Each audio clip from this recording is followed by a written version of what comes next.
Halo rekan-rekan semuanya, apa kabar kalian semua? Semoga selalu dalam keadaan sehat walafiat, dilancarkan segala urusan dan dilancarkan segala aktivitasnya. Dan selamat Hari Raya Idul Fitri ya, mohon maaf lahir dan batin. Semoga kita semua selalu dalam lindungannya dan semoga hajat rekan-rekan semuanya akan segera terkabul. Amin ya robbal alamin. Nah oke rekan, dan di sini saya akan kembali melanjutkan informasi berkaitan dengan perkembangan Pi Network lagi ya, agar rekan-rekan itu selalu semangat dalam klik tombol petirnya, karena di sini Pi Network merupakan proyek jangka panjang, proyek yang sangat maknyos sekali ya, proyek paling besar abad ini. Nah kemudian di sini dikutip daripada Pi Revolution, apakah kalian tahu ada sekitar 35 lebih anggota core team secara global ya, dari kantor pusat Pi di Silicon Valley hingga ke seluruh Amerika Serikat, bahkan juga ada di Eropa ya, dan juga ada di Asia. Core team memiliki jangkauan secara global. Nah, apakah informasi di sini tidak maknyos ya?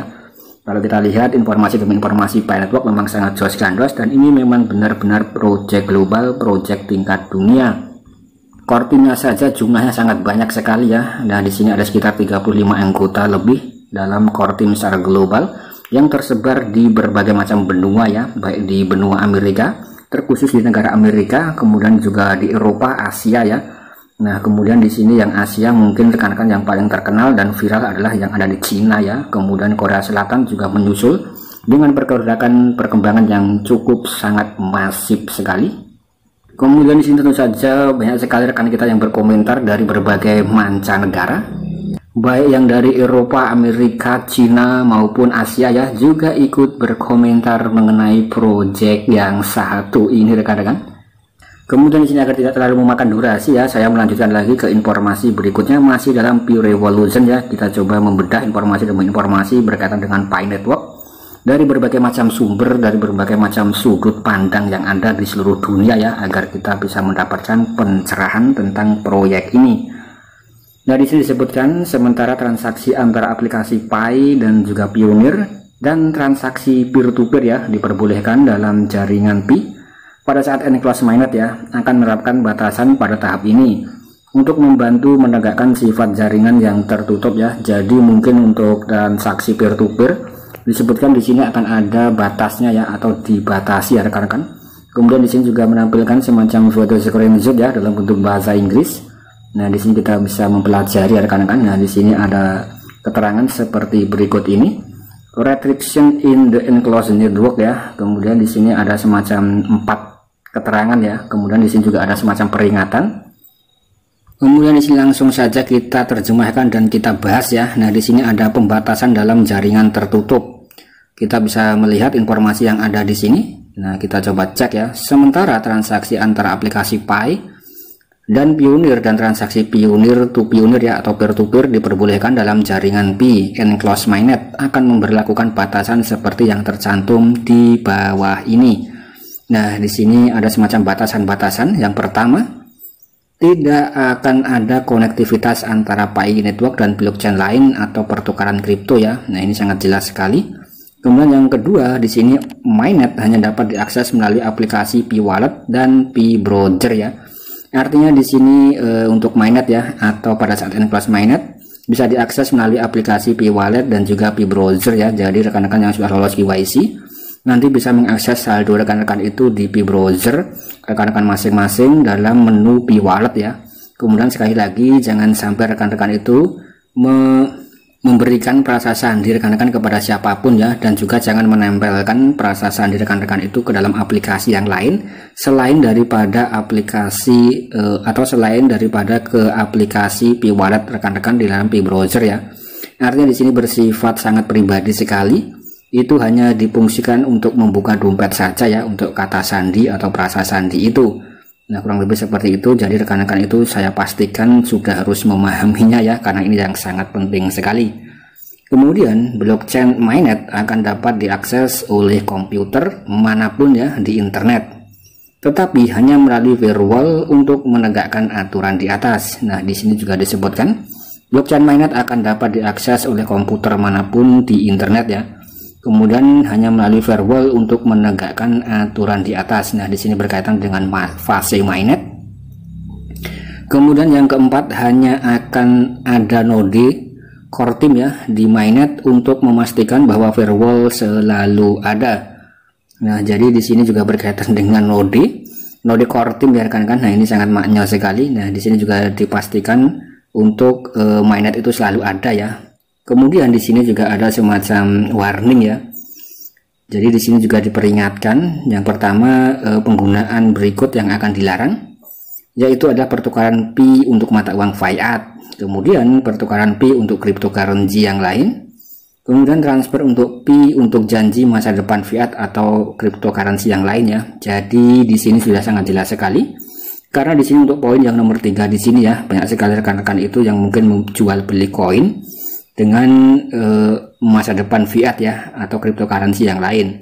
Misal di sini rekan-rekan itu menjual satu koin Pi dengan harga misal ya ada yang berapa rupiah gitu ya, itu kan sangat banyak sekali. Itu yang dilarang ya, ketika terdeteksi akun rekan-rekan akan di-banned 100 tahun. Nah, oke rekan-rekan, itu tadi adalah informasi yang saya rasa juga sangat penting sekali sebagai bentuk informasi penegasan ya. Kemudian di sini kita juga bisa melihat banyak sekali rekan kita yang berkomentar dari berbagai macam negara. Sesederhana itu, setiap orang perlu memahami standar dan potensi Bitcoin sebelum open mainnet ya. Kemudian dari bisnis ke bisnis atau B2B ya. Nah, kemudian di sini untuk harganya sekitar banyak sekali ya rekan-rekan juga bisa melihatnya. Intinya di sini saya pribadi tidak terlalu berfokus masalah harga ya. Yang mana di sini kita hanya berfokus tentang perkembangan dan pergerakan project ini. Apakah memiliki project yang benar-benar bagus ya untuk menuju ke open mainnet. Nah, itu adalah informasi yang sangat penting sekali yang harus kita tunggu-tunggu. Kemudian di sini ada informasi yang sangat penting sekali ya. Informasi dikutip 1 hari yang lalu. Pi Revolution meretweet postingan langsung dari pihak core team checklist warna biru. Nah, kita bisa cek and recheck. Nah, di sini core team memberitakan informasi ya. Nah, apa itu mainnet tertutup? Nah, di sini periode jaringan tertutup membantu Pi berfokus pada membangun infrastruktur utility yang layak dalam lingkungan tertutup ya, tanpa kebisingan atau ketidakstabilan eksternal. Jadi di sini masih berfokus dalam negeri atau berfokus dalam blockchain Pi Network itu sendiri ya untuk pihak core teamnya. Dan core team memang jarang sekali memberitakan informasi updating ya, karena sangat sibuk ya rekan-rekan. Jadi yang memberitakan info-info adalah para komunitas ya. Kemudian untuk core team sendiri setiap bulan pasti akan ada informasi yang paling update-nya. Kemudian di sini postingan daripada pihak core team dibalas oleh banyak sekali akun-akun yang membahas berkaitan dengan Pi Network ya. Di antaranya di sini juga Pi Blockchain. Nah, di sini juga ikut mengomentari postingan core team ya. Kemudian di sini juga ada Pi News Zone. Nah, kemudian juga ada MolGZV yang juga ikut berkontribusi atau berkomentar di sini ya. Nah, artinya di sini banyak sekali project-project atau banyak sekali akun-akun yang juga memberitakan Pi Network ya, yang ikut berkomentar di dalam akun resmi core team ya. Kemudian di sini Pi Eropa juga ikut berkomentar. Nah, kita coba baca komentarnya Pi Eropa di sini ya. Terima kasih telah memberitahu kami apa yang sedang Anda kerjakan. Orang-orang ingin tahu di mana proyeknya. Tolong lebih sering berkomunikasi dengan para pionir ya. Kami semua membutuhkan harapan dari Anda, bos. Nah, di sini adalah jelas sekali. Intinya di sini komunitas dari berbagai mancanegara ya juga sangat mengharapkan sekali untuk project daripada Pi Network itu segera rilis ke publik ya, atau segera ke open mainnet ya. Nah, saya rasa di sini banyak sekali yang menantikan. Dan mungkin rekan-rekan juga banyak sekali yang menantikan dengan lemas, bosan dan lain-lain ya. Itulah sangatlah wajar sekali menurut saya pribadi. Kemudian di sini hanya sebagai bentuk informasi demi informasi saja ya, agar rekan-rekan itu selalu semangat dalam klik tombol petirnya.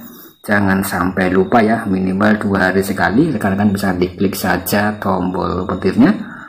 Jangan sampai lebih dari 30 hari ya, karena itu akan beresiko sangat rawan sekali. Akun rekan-rekan itu juga bisa terkena deteksi robot ya kalau tidak di mining selama 30 hari berturut-turut. Nah, oke rekan, saya rasa sekian konten dari saya. Semoga ini bisa membantu dan semoga saja ini juga bisa memberikan informasi yang positif ya. Sekian, terima kasih.